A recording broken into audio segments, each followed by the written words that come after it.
if you are a half decent, let's say AI founder in the US today, you're going to raise a ton of capital. All you need to focus on is the US market. If you are that founder in Australia, you are going to raise significantly lower capital, and you're going to have to do much more with that capital, and you're going to have to be global first from day one.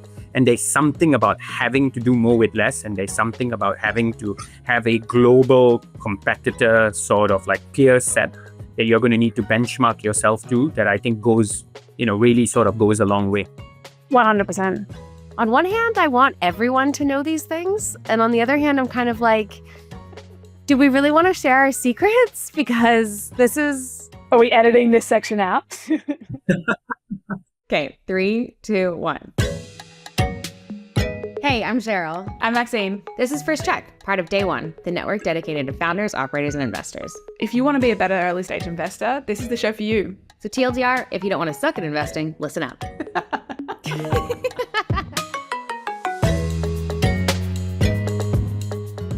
So our next guest, Sachin, is basically an honorary Australian fund manager because A, he's here a lot, and B, I think he's made just about as many investments in Australia as any other Aussie fund.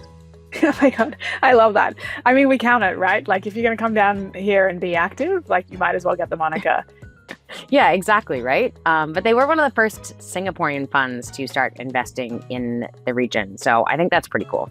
That is pretty cool. So we're obviously talking about Sachin from Prosus Ventures. They are a Singaporean-based fund, and they are super active in Australia. But they do seed selectively Series A and growth, and they invest regionally. And so what I am super excited to dive in with him today is, as you said, he's one of the first Singaporean-based funds to come down to Australia. And my God, did they do that a lot. They've done some great investments also in Australia. They've done Kismet and a bunch of others. And so I've kind of picked some real winners out of the Australian ecosystem. But he also is a wealth of knowledge on regional expansion. And especially for a lot of Australian founders, right? We have good playbooks on expanding to the US, decent playbooks on expanding to the UK, but regional expansion actually is like fairly undiscovered country. Yeah, so I'm excited to ask him about like what are the top tips and tricks if you want to expand in that region and any cheat codes. 100%. Should we dive in? Yes, let's do it. You're listening to a Day1.fm show. We always ask all of our guests the same very first question, and we've gotten some really interesting answers so far. And Sachin, I feel like you're going to be one of them. So tell us, what is the very first thing? No pressure. What is the very first thing that you ever invested in? Well, I think there are many first things I've invested in, but probably the most important thing that I've invested in, not to trivialize it, is my relationship with my wife. We met in school. So we are childhood sweetheart. We've been together for 20 years. Why I think it is probably the most important investment I've made is because, through these 20 years, I think it's really taught me the power of compounding, right? Life isn't linear. There have been ups and downs, but throughout this period, we've persevered. We were in a long distance relationship for 7 years. But we've always tried to sort of uplift each other and bring out the best of each other. And most recently, as I mentioned earlier, we had a baby 3 months ago. It's all quite special when you've sort of been with someone, from your teenage years, and lived across different geographies and, seen each other's careers, sort of, the good, bad, and ugly of each other's careers, and, finally have, built something together, which is your own child. So I would say that it's probably one of my first investments, and it's certainly the most important investment that I've made, and it will, I'm pretty sure continue to be the most important investment going forward. I think that is so fantastic. I love that. I love the comparison between compounding interest and a relationship. Like I'm gonna use that one. Yeah, for sure. I actually would like to double click on that because I think that it's not something that we talk a lot about, and I actually. This might be biased, and no offense to every single guest we've ever had on the podcast up until this point in our history. It's actually one of my favorites because I think that the partnership piece of your life partner actually is one of the single most valuable investments you can make. There's this saying, right? It's about who, what, where. And in this instance, the who for me has very much been front and center. And I would say that investing, particularly early stage investing, is very much driven by relationships as well. right? I think that, what we've realized over our years of investing is the quantitative is usually a byproduct of the qualitative, and the qualitative is usually a byproduct of the people and the founders and the team. And that's usually a byproduct of your values fundamentally. And so one thing that we do stress test quite a lot in our due diligence is, the value set of the sort of like founders whom we are investing in. And, we do social media scans, and, we spend a lot of time over dinners and drinks to get a sense of what's the underlying motivations for these founders. And are they sort of inherently builders and they're doing this for the right reasons? Or are they sort of doing it to get on the cover of a magazine, or, they're doing it for like ego building exercises, right? And, we've been quite fortunate because when we look at our portfolio, our founders are sort of, they are low ego, sort of, positive sum, tremendous builders. And that, there are good times and in bad times. And those values really resonate, especially in bad times when things are not going as well. And I think that philosophy has sort of done us quite well. Sorry for digressing a bit. No, it's a very interesting perspective on it. No, I think it's a really interesting perspective, because I think that I know the Benchmark team, for example, have this idea of like a generative drive that they look for in founders, right, as distinct from greed driven or kind of other drives. This idea, because they've obviously seen that dynamic enough that for the really successful founders, they get to a very meaningful financial outcome, especially the norm now being that somewhere between kind of Series A and Series C founders are taking money off the table in secondaries to kind of buy their first house and pay themselves back for some of the kind of income gaps that they've had over that period of time. And if for folks that are really being kind of driven not from the generative drive, that can actually cause them to really take their foot off the accelerator, right? And like not necessarily drive in that same way that generative drive, I think, is a really interesting way. So when you think about, I know this is a little off piste, but I hope you'll kind of entertain it. When you think about the values that you really look for in founders, do you have a view on the kinds of values that correlate to building huge businesses or building businesses in a certain kind of way? Like, how do you guys think about it?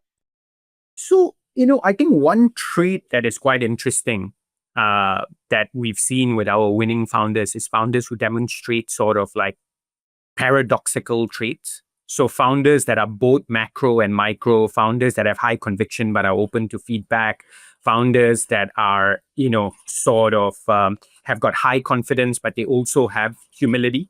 And like, if you're trying to strike a balance, you actually get neither. So you sort of have to be both at the same time.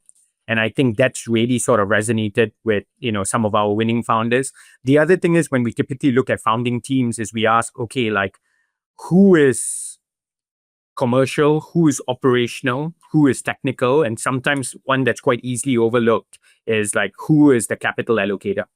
Typically, you won't find that in a single founder. You'd find that in founding teams. But that being said, we try not to have a sort of framework, because I think a framework can be quite restrictive. So, typically we like to invest in second-time founders who are slightly older and founding teams, but we invested into a company called Watchtower, which is sort of pioneering, the attack surface management space in cybersecurity. It's doing tremendously well. And that is the sort of NT of what I just mentioned. It's a single founder, first time, who's young, and he's demonstrated all those traits and beyond. So I think it's important to sort of have, some, guiding principles. But you also don't want to have a rigid framework, because that's when I think you sort of miss out on opportunities as well. He must have really impressed you at dinner, that founder. Yeah. That social media scan was incredible. Yeah. Yeah. Totally. Well, I wonder, one of the things I'm super excited to kind of dive into today is just the Singaporean and Southeast Asian ecosystem overall. Obviously, Prosus is kind of expert in that space. And, in the Australian ecosystem, we have a really bad habit of looking, to the US or to the UK as our expansion markets and as our kind of like culturally aligned markets. There's a lot of cross-border trade that happens between both of those places and Australia. Obviously, the US market is a dominant market. About 30% of venture came from the Bay Area alone, right, in 2024. But I'd love a little kind of, for the folks that are listening, kind of give us an education, a little bit of a TLDR on the Singaporean ecosystem as a venture ecosystem, and maybe the Southeast Asian ecosystem. So for any founders that are listening, they can learn a little bit more about like why expand into those ecosystems, but also for venture, right, investing in that space. I think it's a tale of two cities. You've got Singapore, and then you have the rest of Southeast Asia. So let's start with Singapore, right? Singapore is a global hub now. What we found very interesting about Singapore, and it has parallels to the Australia ecosystem, is one, it's a high value consumer market. So, it's a small population, but it sort of punches above its weight, right? So we are investors in a couple of wealth management platforms here, and, your user base is one that is sort of very high quality and very high value versus quantity and volume, which you find in the rest of the region. And I think sort of Australia and New Zealand sort of demonstrate similar traits on the consumer front. On the enterprise front, Singapore, given its, sort of government policies, and again, it's hub for talent, you are finding top tier founders who are based here, but who are building and selling for global. It's still an early flywheel, but you are seeing more and more of that emerge. And that's also just a function of like any large sort of, tech MNC is now, setting up their headquarters in Singapore. And so, you're seeing the second order effects of, increasing talent pools. So I think that, if you are a founder in Australia and New Zealand, and you are an enterprise founder, and you are looking at expanding into Southeast Asia, Singapore is the natural market to expand into, because again, you just have the density of enterprises, and, willingness to pay is high, willingness to adopt is high, and there's generally quite an innovative mindset, even with the sort of like large local incumbents. I think the rest of Southeast Asia is slightly different. The opportunity set today is more consumer centric, and the opportunity set is more focused on basic and fundamental issues. What you are solving for is really, you are solving for access. You're solving to access to education, to healthcare, to financial services, to, better logistics. And so it's a slightly different opportunity set. I think just taking that vanilla sort of, VC approach and, tech first approach hasn't really worked in the region. I think, the sort of winning opportunities there are those that combine the best of sort of, traditional unit economics and brand building and infrastructure, and tech as a sort of value and growth driver. If you are an enterprise founder, I doubt that these markets will be front of mind for you. They are unlikely to be your primary market. They'll more be your secondary market, right? But Singapore will definitely be a primary market. And then, perhaps other similar markets like Hong Kong and, perhaps places like Taiwan, and also, potentially Japan and Korea, though there are more sort of, local nuances there, would sort of be markets for, sort of enterprise founders to expand into. Yeah, that's interesting. I mean, we've had a few investors in Australia who have won big on investing in that like up and coming like financial access or like healthcare access in Southeast Asian markets. But you're right, nothing enterprise has come out, at least not that I've seen. I'm also curious to understand what your thoughts are. I was recently talking to someone from Singapore who mentioned that the number of exits in Southeast Asia in particular, but also in Singapore, it just has been really limited. And so that liquidity hasn't really come through. And that's one of the reasons that if you look at like the amount, the VC dollars invested in Singapore has continued to decrease since the peak. Instead of like in Australia, it's rebounded. So from my understanding, like today, Singapore still captures, a lion's share of the VC funding, which makes sense given the opportunity set here. I think like 60-70% of VC funding. Look, outcomes are limited because, I believe that you will have the outcomes if you have the businesses to provide the outcomes. I think in sort of 2020 and 2021, there was a lot of hubris in the market. Many businesses that shouldn't have got funded got, got funded, and there's a bit of a reset and a cleanup now. There's a bit of like, an existential sort of like period that the region is going through. That being said, it's at times like this when the winners emerge as well. And you are seeing sort of like winning players across different categories, especially here in Singapore. And so, I think that the exits will come. They will likely take a bit longer because, again, I think, when many of these businesses raised, they were likely overvalued and they're growing into their valuations. But you are seeing sort of early signs of winners emerge. And I think like these winners are showing like strong market leadership, compelling unit economics, and, it's good. Like, the sort of barriers to entry and defensibilities are, sort of very high. And so I think you will see exits emerge over the coming years. I could also imagine it's a measurement question as well, right? Because from what I understand, there's a lot of venture capital goes through Singapore, but these businesses might be kind of regionally. So I imagine it's quite a hard like measurement problem to fully quantify the kind of opportunity in Southeast Asia versus like within Singapore to work out like what actually does that return profile look like, right? Also, I mean, yeah, is that right? I think, look, you can't sort of view the region with a single stroke, right? It's highly, highly nuanced. Singapore is very different to Indonesia. Indonesia is very different to, a market like Philippines, and Philippines to Vietnam. In Vietnam, you've got Hanoi and Ho Chi Minh City that are almost like two countries in the same country. So it is a very nuanced place to sort of do business. I think the power law dynamic here can hold true, but at what scale? Right. So if you're underwriting outcomes of, say $200 million, $300 million, and you are investing early, you would likely see those power law outcomes. But, I think, in the sort of era of hubris, when the price of money is zero and the supply of money is endless, like it's very easy to think that now you're going to be able to, and valuation is just, an entry somewhere, to think that now you're going to be able to exit a business at $5 or $10 billion. But, the region has not shown that absorption capacity yet. But I think you are going to see many sort of like, solid businesses emerge that exit at, perhaps $200 million, $300 million, but then they would have raised a lot more capital. And, entry valuations early would have also been a lot lower. So you will see the sort of power law play out, but perhaps not to the scale yet, as you would see, in sort of Western markets and perhaps markets like, ANZ. And again, outside of Singapore, Singapore does have a sort of, in enterprise, it's all global first. In these other markets, it's still very much regional opportunities, right? And sort of, these markets are they're reasonable in size, but they're not massive yet. So, these markets will take time to develop. And so the corresponding outcomes will also develop accordingly. And I imagine then, like we in Australia get to see a lot of Singaporean-based funds come and invest in ANZ. Is that an increasing trend, or I just kind of maybe noticing it more? I would like to think that we were one of the first.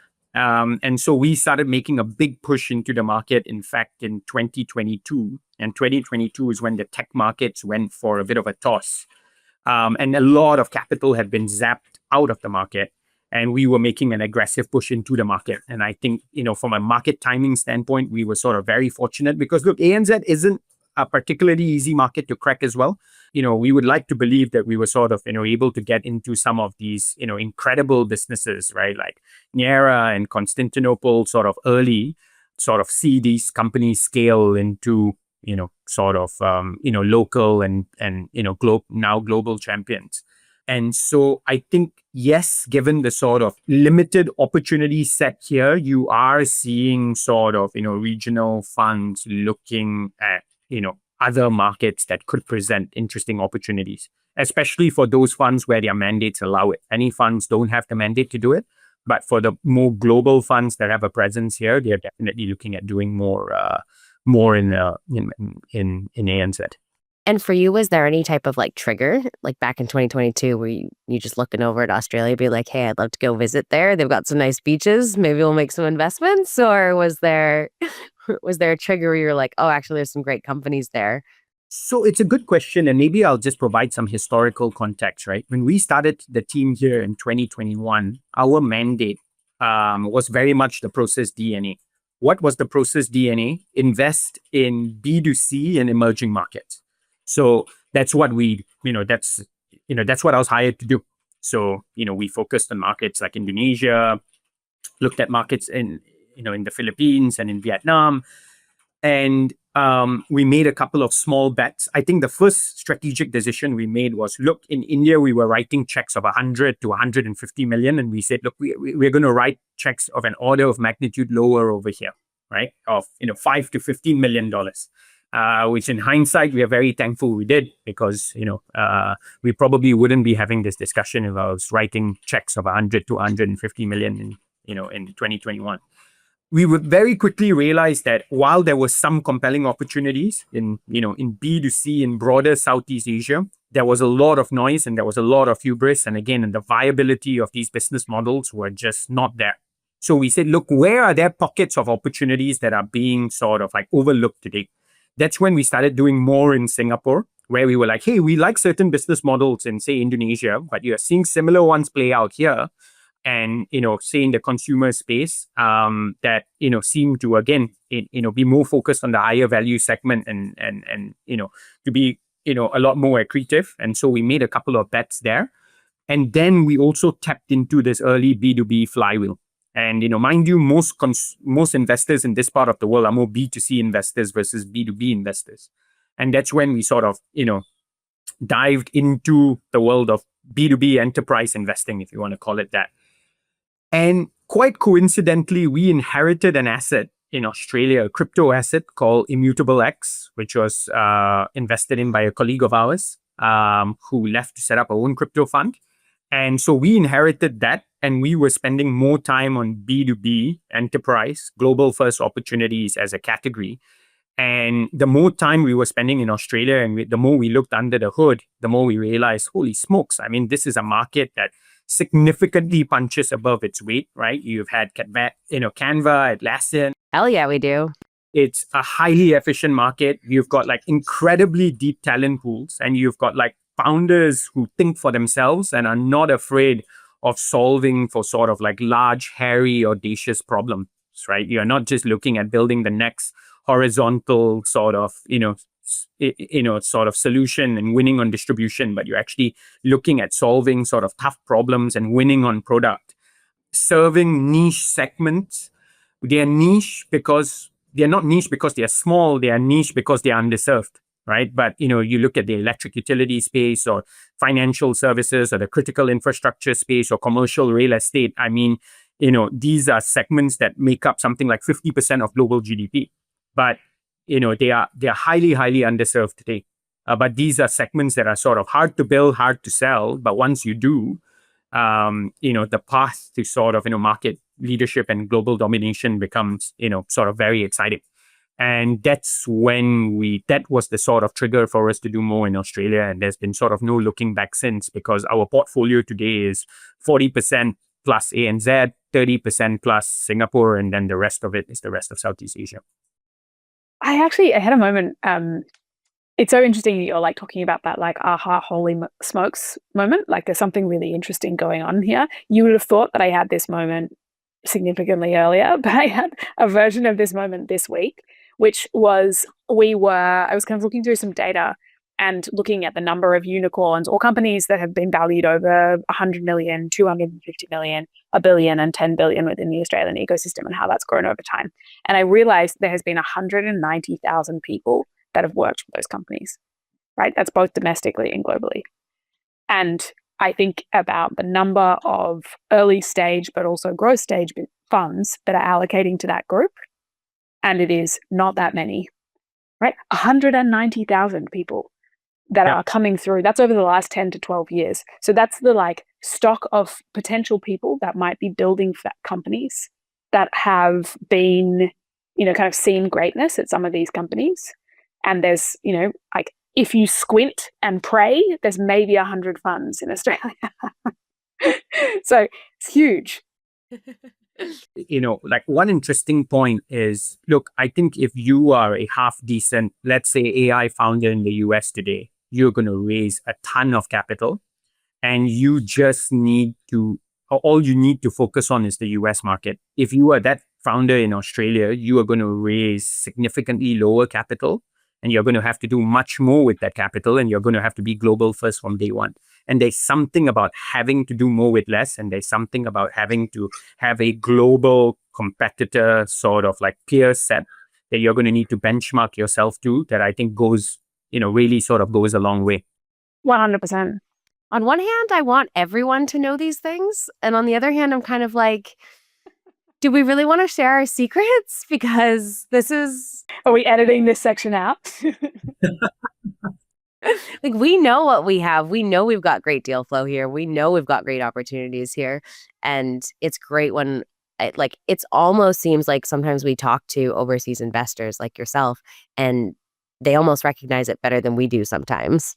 100%, yeah. So I would like to think, Cheryl, that we are no longer an overseas investor given our portfolio. Okay, fair enough. You do spend a decent amount of time here, so...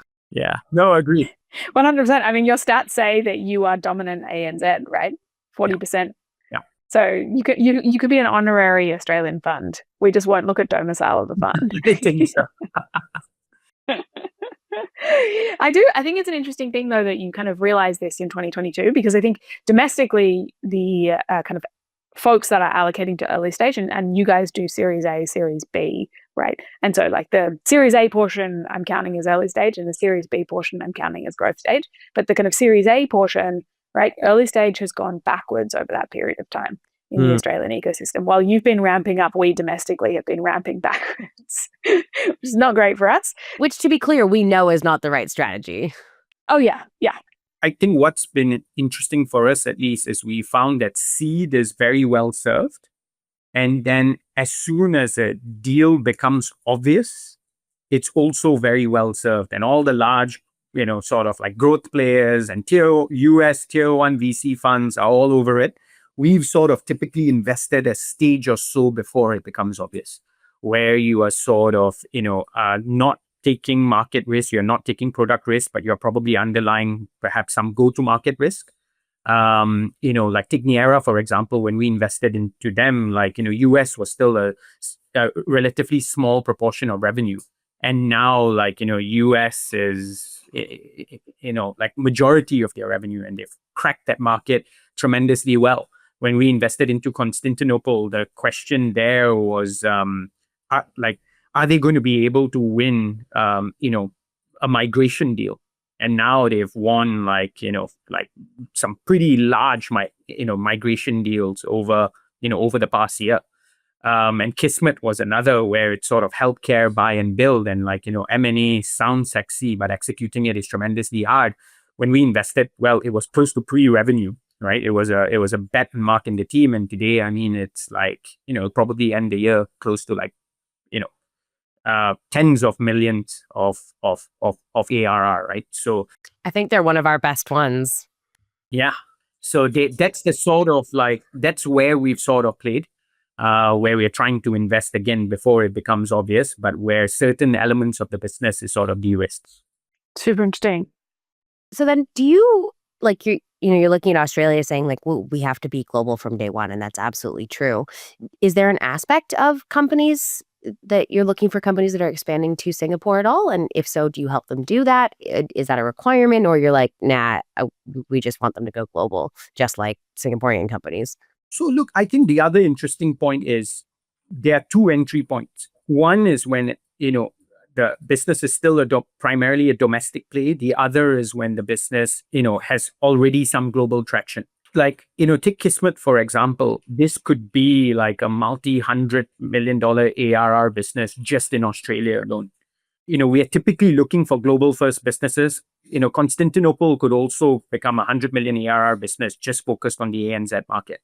So, in certain categories, we are quite happy sort of, investing early enough that even if you win domestically, the outcome is going to be large.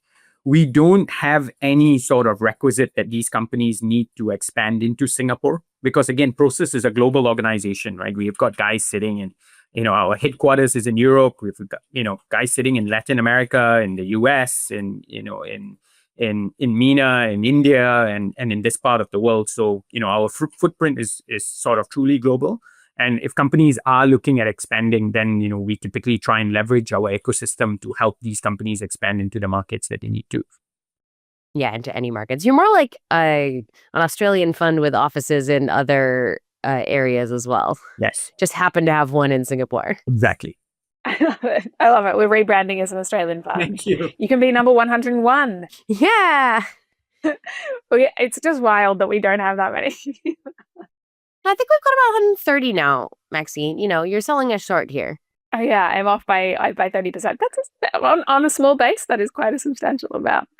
I didn't realize we're at 130. That's an exciting milestone for us. That's significant growth in the last 12. Don't quote me on that. It could be 125, but I think it's over 100. I'm holding you to 130. 130. 131 now with Prosus joining the crew. We'll get there. If we count a bunch of the family offices that have VC arms like Skip and Euphemia, then absolutely I would say that's at least 130. Yeah, I think Depends how you want to count that. I think that 130 is definitely counting those folks. 100% they're already on the list. I take a broader view, Absolutely. So, I mean, that's interesting that, Sachin, as you mentioned, you don't necessarily need them to expand into Singapore. For the companies, like for the founders in the Australian ecosystem that do want to expand globally, there's actually not that much support for them to expand into Southeast Asia, into Singapore, even into kind of Japan, China, Korea from the Australian market. There's not a lot of foes. Which is so crazy Yes. because they're our next door neighbors. It is wild, isn't it? And they're big markets. As you said, I mean, I can understand why it can be challenging to expand into each of those markets, right? Like each one is, you're individually expanding there. But do you have any tips and tricks from what you've seen for Australian founders if they are considering to expand more regionally as opposed to kind of hop skipping over to the US or to the UK, right? How to think about that. Have you seen that done well by anyone? Yeah, definitely. Look, I think that there are both, again, qualitative and sort of like quantitative aspects to this. One, these markets are highly nuanced. There are a ton of cultural nuances, do's and don'ts, and sort of ways of going about things. Again, some more than others. In a market like Japan, like you probably have to also think of potentially how you might want to rejig your UI UX because they are used to, clicking something, at a certain part of a screen than in a different part of the world. And language can also be an issue.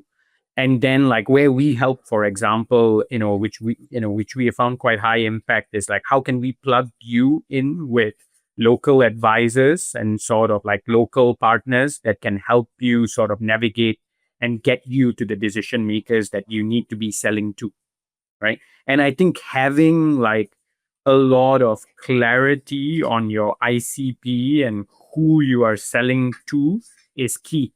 And in these markets, just naturally, there tends to be a bit more hand-holding. And so, sort of how you productize that as part of your sales process is important.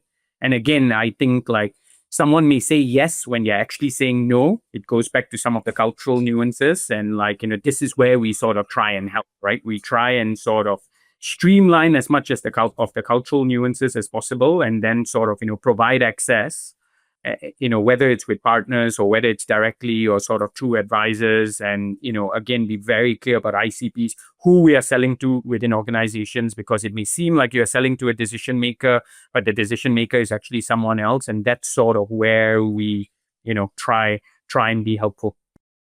That sounds super valuable.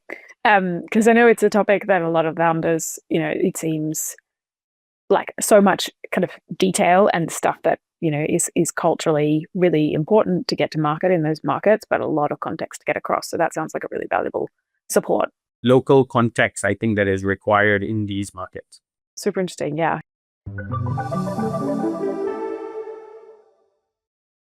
Do you have any kind of viewpoints on when the right time from a business maturity perspective is for these companies to expand from Australia kind of regionally, or is it different business to business?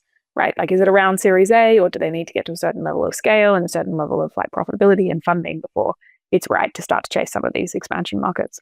Look, I think here, with the sort of larger enterprises, like logos beget logos. And so now if you have won, some tier one logos in ANZ or in the US, naturally that provides some comfort in this part of the world. I think, if I had to put enterprises in this part of the world, they are more sort of like laggards than they are like leaders in sort of like technology adoption versus, say, the US. If you are selling to a bank in Singapore and you have, a couple of tier one logos in the US, naturally that's going to make it a lot easier for you to have a discussion, because it just provides a lot more comfort that you are like, there's legitimacy to you being a startup. Otherwise, there's always the concern that you are a startup and like, are you going to be around in 2 years? Are you selling a solution that works? Yada, yada, yada. And if we are going to use you because you are a startup, we're not going to pay up. So that helps for sure, right? So I don't think there's a specific stage, but if you are selling in the market and you already have proof points and you can say that we are selling to X, Y, and Z, right? Tier one players in some other part of the world, just naturally that provides you with more credibility, I would say. Yeah, super interesting. And more credibility, I think, is just better in this part of the world because there is a sense of conservatism. Right. And I think that is, one of the benefits of the US ecosystem, and maybe one of the reasons that a lot of founders coming out of the Australian ecosystem, one of many, but one of the reasons that they seek the US market is it historically has much higher risk appetite in kind of early adopters, especially enterprise early adopters and kind of SMB early adopters, plus much higher risk appetite within the investor group, right? And the combination of those two things is kind of raising capital there, plus like early customer there. Yes. What about the kind of coming to Singapore later on in the journey, right? Like actually expanding to the US and then coming regionally later on in the journey? Are there versions that make sense for companies to expand into Asia from the US at a certain point in their journey, or is that less common? Yeah, I think there's definitely merit to it. I think if you were to look at like the software stack of many enterprises here, like, a lot of that software stack would go back, like, would be rooted in the US. And so if you have taken that path, I think then you're adding an additional stop of the US first.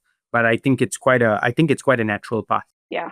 I think what's interesting here is profit pools are going to become larger. Sort of willingness to pay is going to increase, and sort of, just general adoption is going to increase. I think the discussions that are happening at a boardroom at an enterprise in the US, is also happening here. And I think there's quite a bit of low-hanging fruit, because obviously when you're targeting the largest markets, some of these markets can sort of be ignored. And so, if you're able to have the cake and eat it too, great. But typically as an investor and a founder, when, you're trying to keep your burn low and, you're trying to stay focused, there's always a function of prioritization and sort of like, how do you win big? And so, these things are always more of an art than a science, right? In an ideal world, you have to be focused, but you also have to be opportunistic, because opportunities do emerge over here, right? Then it's a function of resource allocation and whether it's worth, potentially even serving these customers. But we've seen instances where it very well has been. Yeah, that's super interesting. I mean, you saying that profit pools will increase there, right, really, it kind of crystallized for me, like, of course, because the playbook for expanding to Asia for big tech companies in the US is to put your corporate headquarters in Singapore that services APAC. And so if you are trying to do kind of an enterprise sales motion, actually it could be much more effective for you to sell to the company, like a tech company regionally. Like if you're coming out of Australia, right, sell to the regional head, which then if you can do a good job for them, you can expand into the US. So it's actually a kind of an interesting kind of stepping stone into the US, where you can still kind of like domestically serve that, like that need set. You know what I mean? Like I'm imagining you're selling to, the regional head. I think like Uber's regional head, for example, is based in Singapore.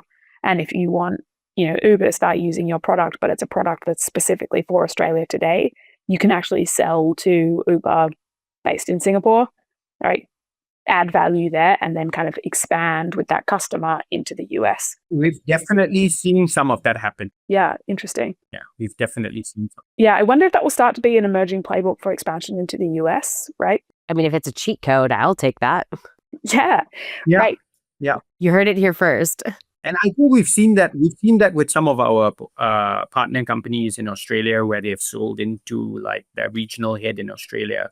And that's then been the sort of springboard for them, to sign global contracts. And we've seen similar dynamics here in Singapore. Again, easier said than done. Yeah, we make it sound so easy. Like, yeah, just pop into Singapore, sell to the regional head, and then they'll love it. And you go to the US. Correct. Navigating the bureaucracy and the politics and whatnot. But it is definitely doable. Yeah, super interesting. And you'd be surprised. Like, I mean, there are some instances where we've had like portfolio companies sell to regional heads, and the regional heads have like almost kept their technology under wraps before, and then like, there being a lag time before you are able to like now sell to other regional heads. So there are nuances. It's not always clear cut and straightforward. Right. It's like their secret weapon. I have actually heard of people that, I don't know that this is totally relevant, but like folks, as they're coming into organizations in new roles, they're using AI tools to scale themselves, but they're not sharing them internally because it's making them look like the hero. And then the moment that tool becomes ubiquitous in their organization, then they'll actually have to do work. Right. And so they're just like, oh yeah, I'm like never telling anyone about this product. And I'm like, that's insane to me that you are doing that, but I can understand. It's like that, but at an organizational level. It's a bit of a fake it till you make it mindset. But also, that's got a clock on it. Like, give it a year or so, and these tools will all be so ubiquitous anyway that it won't matter. True. But still, I mean, I think like as a similar psychology, right? Like if you're responsible for a region and you found a tool that makes you absolutely pop in that region, then you might hold on to it for longer. Hopefully not too much of that, but it sounds like that might be possible. Yeah. I think kind of now flipping the script a little bit, because we're talking a lot about kind of companies coming out of Australia and capital going into Australia. What about capital coming out of Australia, right? Both investing regionally. So for the angel investors that want to kind of allocate regionally, and or kind of allocate into Singapore, right? Where do you see opportunities in the Singaporean and kind of Southeast Asian ecosystem for capital domiciled in Australia? Or are you just like, run fast? We do so much in Australia, so don't invest in Singapore. Look, I think that like you have seen pockets of it, right? Firms like SquarePeg and even I think Investable, they have built portfolios, starting in Australia and now in this part of the world. And like they've done exciting stuff in this part of the world as well. So I think you are seeing some of that emerge. I don't know if you are going to sort of see an acceleration of it again, because I think that one, there's a lot going on in ANZ. Two, then the question is, all right, if I'm looking at expanding outside of ANZ, is, sort of Southeast Asia going to be the place I do it? Or, is it going to be a market potentially like India? Or is it going to be like, Europe or the US? And if naturally most of my founders and partner companies are looking at expanding into the West, like, into the US, or even into Europe, then those are, more natural sort of perhaps markets, for one to expand into. But what I've seen, and I might be mistaken here, is the Australian funds, yes, they have grown in size, but they've also been quite disciplined in a way of not raising crazy amounts of capital. And they've also been quite focused. What I really like about like Australian investors is they tend to seem sort of quite focused, and, they sort of in a way stick in their lane and do it well, and they do it consistently. And there's something to be said about that. Then now trying to sort of expand, across every stage and, just aggregate AUM for the sake of doing so. And then the, law of large numbers catch up, and you've got like, large hit counts that you need to manage. So I think they've been playing it quite well. We've spoken about a couple of stats about the ANZ sort of tech ecosystem, but we're still in early days. And if you think of what's happening geopolitically, there are also increasingly fewer investable markets and increasingly fewer markets that are going to draw talent. right? If you are a country now that's saying, hey, like, if you are a student worried that your visa might get revoked in the country, you are likely going to now end up, perhaps studying in another country. And likewise, with like, for example, what's happening with tariffs and things like that, you might say, hey, I'm going to invest in like safer havens. And this is where I think like Singapore and ANZ, on the back of like this massive geopolitical flux, but also sort of like, innovation acceleration are going to be massive beneficiaries. So I do think that we are still more in the early days than we are like, sort of we may be in the later stage of a global cycle, given where valuations are at now. But for our markets, I still think it's pretty early days. I think the India ANZ corridor over the next 10 to 20 years, it's going to be a corridor where you see a lot of innovation, a lot of capital. Again, I think there will be some hubris, but as long as we all think for ourselves, and not sort of, get overly excited, which is hard to do. As long as we all think for ourselves is a perfect... We should see some exciting, opportunities and outcomes. Yeah, amazing. Right, 100%. Yeah. I think that there will be some really exciting opportunities in there. I do. Yeah. I mean, I think the thinking for yourselves, VCs, we have a very bad reputation of being lemmings. And so like that is the key bit, right? Make sure you think for yourself. But I will say as well, I think that that kind of like vision for this ecosystem, it's increasingly feels obvious. And when it feels obvious for the folks on the ground, like hopefully that will become obvious for the broader ecosystem around us, because we had Tom Humphreys on the podcast and he was telling us, right, that I think it was something like 88% of PhDs, STEM and AI PhDs in Australia are people, kind of international students coming to study within Australia. And I believe, in this market, like that's probably going to increase. Yes. That's a lot of people coming to Australia to kind of study and build those talent pools. And I'm biased, but I think Australia is a pretty great place to live. So you might, increase the probability that they stay and they build companies in that ecosystem. And I think we as the team think so. We would love to move there. And we just need to get the tax rate slightly lower. Yeah. Yes. Yeah, that's... And we'll be really stay. I was going to say, actually, like you were so generous being like, Australian investors are so good. They're so disciplined. They're like, stay within Australia. And I wish that was kind of morals and ethics oriented, but I'm fairly sure it's tax. Because we were disciplined and not because the tax advantages. Yes, that's what. Because we get the kind of ESVCLP and ESIC tax benefit, and you have to invest 80% of your fund into Australian companies.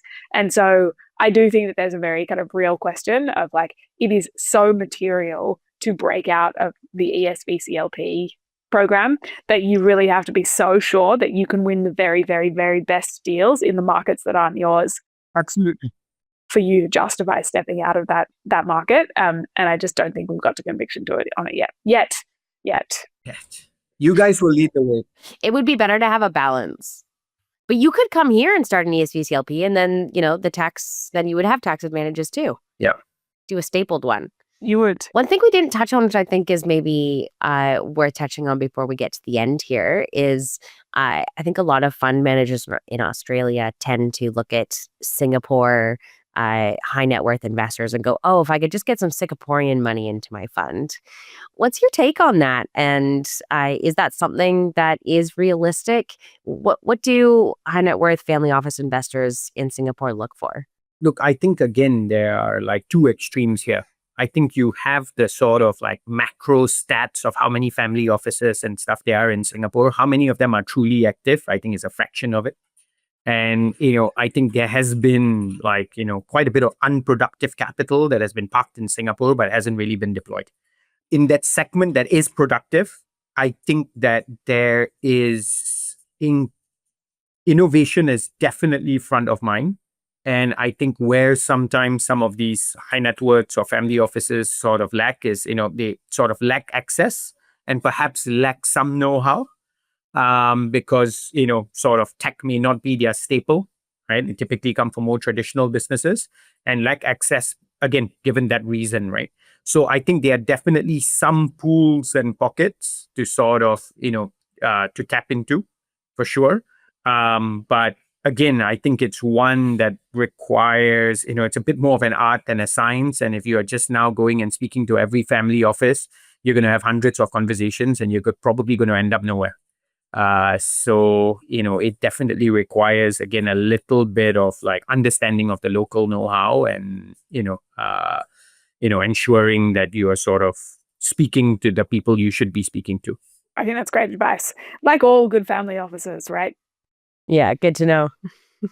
The rule of thumb is that generally speaking, as you kick off a relationship with a family office, they will never invest in the fund you are currently raising, right?